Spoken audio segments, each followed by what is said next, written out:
guys doing? Alright, it's your boy Russell, a bad boy, and this is... My name is Will.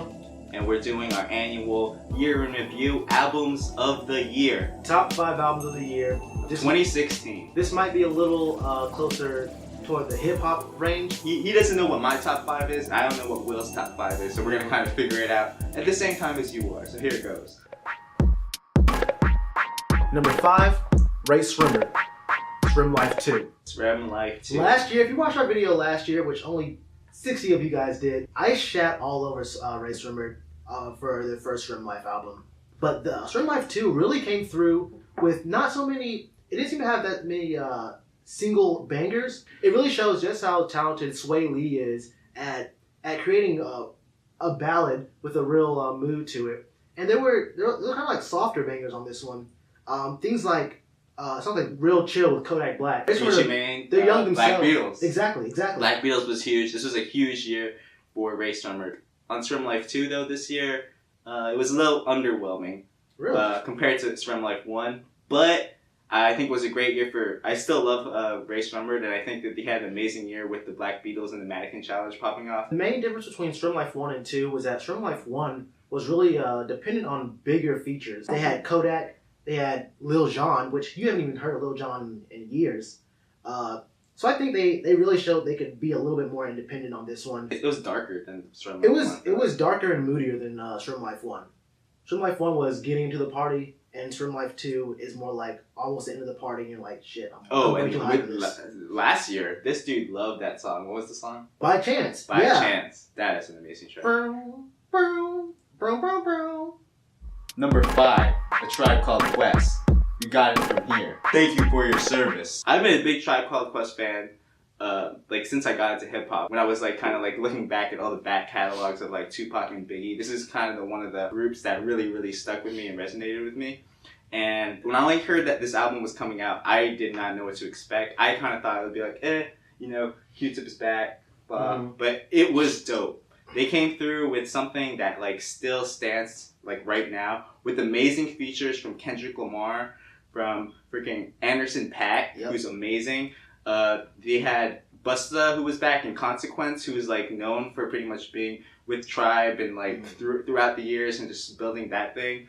And it was really cool for seeing the old heads of rap kind of giving shine to those new artists. A lot right now in 2016 when there was so many beefs between different artists.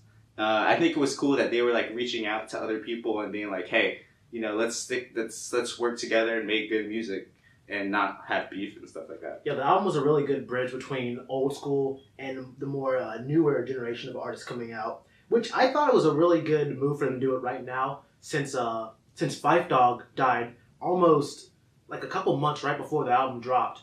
So I think this is a really good album for them. I like it was a fresh take on an older 90s sound, but it just barely missed my top 5. Number 4, Kanye West, Life of Pablo. What can't I say about this album?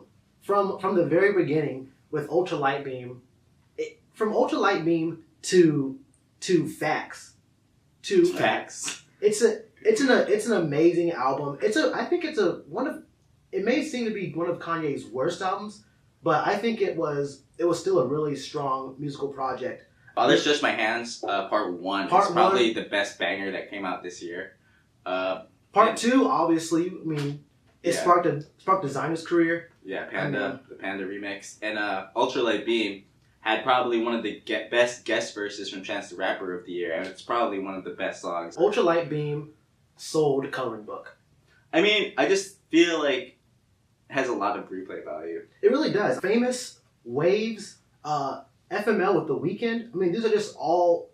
There's a ton of replay value, and there's a different mood for almost every one of these songs. It wasn't angsty all the way through like Yeezus, or it wasn't kind of playful all the way through, kind of something like Lil Boat, something like that. I think it was a well-rounded album that showed a lot of different sides of Kanye. And Kanye had a really crazy year.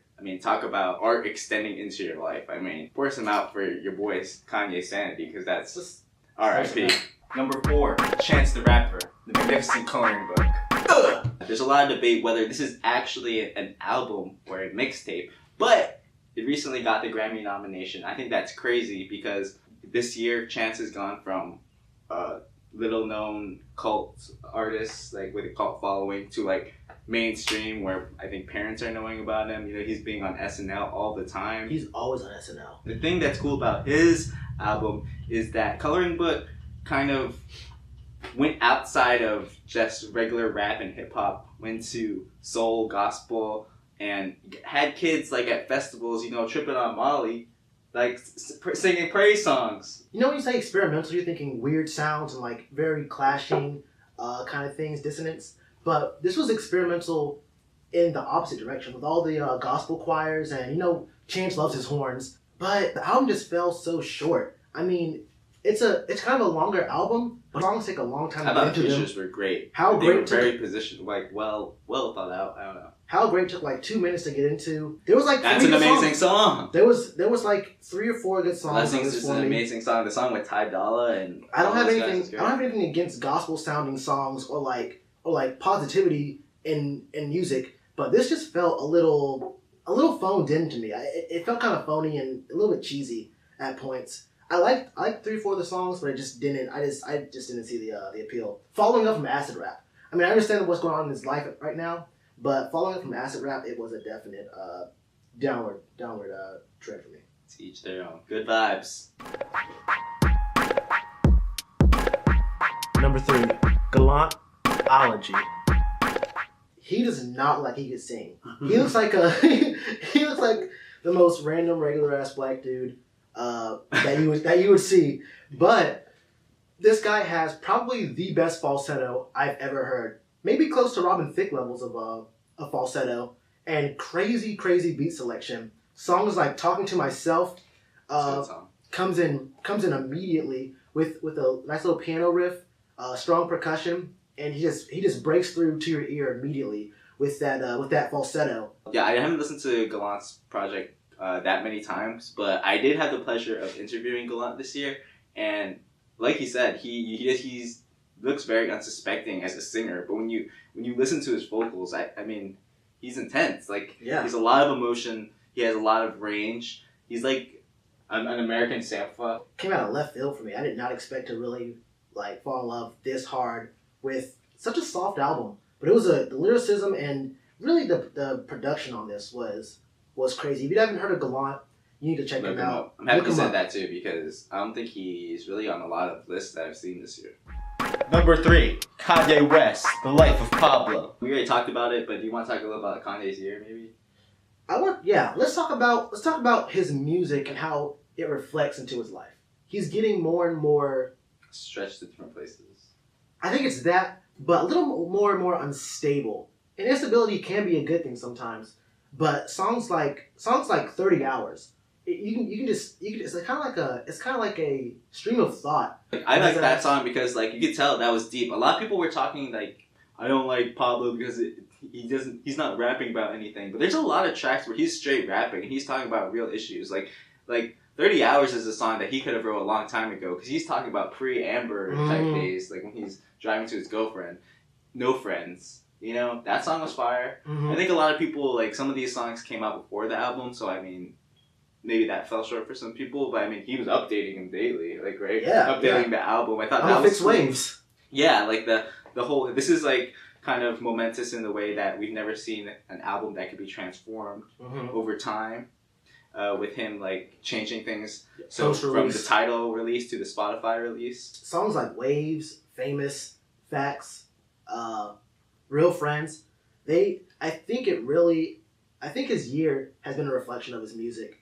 and we both saw the Pablo tour, and that was amazing. Yeah. I saw it in Detroit. It was crazy. The stage was moving around. He was doing the absolute. And I was at the show where he had to end it for Kim getting robbed. That was crazy. That Trump era Kanye album's gonna be amazing. It's gonna be dope. 2020 from the whole election. 2024. Oh, you're right. Number 2. Frank Ocean, Blondie. This man took 4 years? 4, right? I think he took 4 years off from making music, or from releasing music. Wow. And then he came through with this. People were kind of not very satisfied with it in general because it didn't have as much percussion as Channel Orange. But I found that songs like Pink and White, Solo, not the reprise with Andre, but in Skyline 2 really showed Frank doesn't need crazy interactive backing beats, instrumentals to really show off his talent. His talent is lyricism and his control of his voice. And I think that he does a really good job without using the beat as sort of a sonic crutch. There's just so much that Frank did on this album that you just don't see very often. He's talking about it being R&B, but a lot of his lyrics and the way he delivers is very hip hop too, and that balance that like he goes up and down with kind of like rapping and then singing. It's amazing. It's not like Drake, it's very, very, very authentic and very heartfelt, deep emotions. Lyrically, it was just amazing. The things he's saying, the song Solo, he's talking about different types of ways of being solo. So being alone, like his baby mama leaving him, being solo, smoking a joint by yourself, just being lonely in general. Like the themes that he covers, and then there's the song Nights. So this album is a 1-hour album. Nights is the song with the beat change, and the beat change happens at the 30-minute mark of the album. And it's the duality of the song is going from like day into night, or then like people were saying his sexuality or his like masculine side, his feminine side, like that. There's just so much crazy themes in this album. I think Frank really is changing the scope, or he's raising the bar for other singers. Like it really is Frank Ocean, and then he's above first tier. I think it's Frank Ocean and then the rest of the singers. I mean, yeah, he's like Kanye and Jay-Z's go-to, for background vocals. And he's using Beyonce as background vocals where you can't even tell it's Beyonce, and using Kendrick Lamar for ad-libs. This boy had Young Lean on a song. Frank Ocean had Young Lean on a song. And that's like solo reprise, with Andre. Disgusting. One of the best verses of the year. Definitely. If not the. For sure. Number 2, Solange, A Seat at the Table. It's an amazing album. I don't think either of us have Lemonade by Beyonce. I'll tell you, I love that album. I'm not, that's probably my top 10, top 15. Didn't make the top 5, but I'll tell you why I put Solange, her sister, over Beyonce. Just because I think that this album was very, very direct to its audience and had a very, very clear and concise message without a music video. She has a song called Fubu, which is, for us, by us. Just really just speaking to the black community. There's songs like Don't Touch My Hair, like that. Themes that she's touching are things that, this is kind of something that's very personal to her. I also like that there's a lot of interludes with these little skits and interviews with people. And like one of them is like Master P, I think, talking about the rise of No Limit and like him growing a black business, like things like that. Those things are amazing. Cranes in the Sky is one of the best songs of the year. It's not like one of our typical hip hop albums that I would rank that like we did last year. But like I said, R&B really changed the game this year. Frank, Solange, Beyonce, Anderson .Paak, people like that. Really, Malibu was a great album. Yeah, picking out great music with just singing. Number 1, Danny Brown, Atrocity Exhibition, for the win. This is the bravest, most experimental, craziest rock rap album I've ever heard. He went from being, I don't know what I would even describe him as, kind of a yelpy, super druggy rapper, to this album, which is obviously influenced by a Joy Division song. And just grunge in general. The beats were very unconventional, almost Yeezus level unconventional, where you would not hear... Super experimental. Like, Downward Spiral, Tell Me What I Don't Know, where he's talking about, he's like breaking down weed, and sent his friend to the store to get cigarillos, and he got a call that his friend got shot, and he's like, damn, dude. He's like talking about going out looking for the shooter and shit. Really Though, a posse cut, Danny Brown, Really does an amazing song. Absol, Kendrick on the hook, the bridge, and a verse, and then Earl with the last verse. Best posse track in a long time. In a while, yeah. It was dark and depressing. Yeah. It was a moody, very, very serious album. And I like when artists like go outside of their genre, and you don't see that a lot in rap. But that's crazy that Danny Brown was influenced by like these rock artists and bringing that into hip hop, which is crazy, and Oh, like yeah. brings for a really new sound. Danny Brown's one of those guys that I had to sit with the album more to even get it. You know what I mean? I feel you. Which says a lot about what it is, this project. That's true. When I first heard this album, my first day in Detroit, I was in Detroit when it actually dropped, and I heard it, and it was the first time I heard it. I won't lie, I didn't like it. It was very weird. It was just a weird, very dissonant sound. Not at all what I was expecting from Danny Brown. After hearing Really though, I was like, okay, we're gonna get some bangers out of this. Like it's gonna be him just going hard, trying to do the I don't know, just trying to get a little bit more into the rap community, because there's a lot of people in the rap community who don't really respect Danny Brown. I think he did something that only he could have done. I can't think of another artist right now who could really break into that kind of sound and really, really nail a theme. This is a great concept album. Danny Brown's right there with like Young Thug pushing like boundaries of like what a rapper can look like and act sounds like she was crazy. It's I think this is an amazing album. Maybe it might not have been the best musically, but it was the best as a whole concept, as a project. Danny Brown really did come through with one of the best albums I've heard in a while. Probably since Good Kid, Mad City. Number 1, Frank Ocean.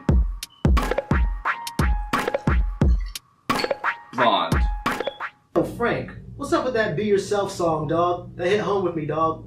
I didn't like that shit. Best feature of the year, Frank Ocean's mom. I didn't like that. Many college students go off, start smoking Don't weed, do that getting cocaine high. or marijuana. Be yourself. They become lazy and unconcerned. And then I didn't like that. I mean, I knew what it was for. It was a very strong message and an important one too. But I like how he juxtaposed that voicemail with the very next line of the next song talking about doing acid at a party. I like how he had the whole positive message. It's like I hear you hear the good advice coming in, but shit's going down in your life or whatever. You hear it, but you don't act on it. And that's kind of a very real thing in life. Like you get advice, but in the end, you're gonna do what you do. Love that album. I think Frank really came through this year with something nobody expected. He finessed Def Jam. Was it Def Jam or Island? It's Island Def Jam. I don't know. But or someone, I don't know who was a label. He also was. didn't submit his stuff to the Grammys, so he's not even nominated. Yeah, even though he won for the last stuff. He don't care about the Grammys, but he put out Endless. Endless was another album to get out of his contract, so he could put out Blonde independently. Yeah, he put out a music video album, just like Beyonce did. He also put out a magazine, which was pretty much a huge catalog, a huge coffee table book, which was crazy. Yeah, I own that. So, yeah. Anything else to say? Look up Frank Ocean's album. Look up all those other albums that we talked about. Look up Gallant. A lot of good stuff. So this is a great year for music. Yeah, listen to those songs. This is to a great 2017. We're gonna have more videos out very soon. Frank Ocean, Blonde, Danny Brown and Tossy Exhibition. Stay woke. My name's Will. Facts. We live. That's Russell. We out of here.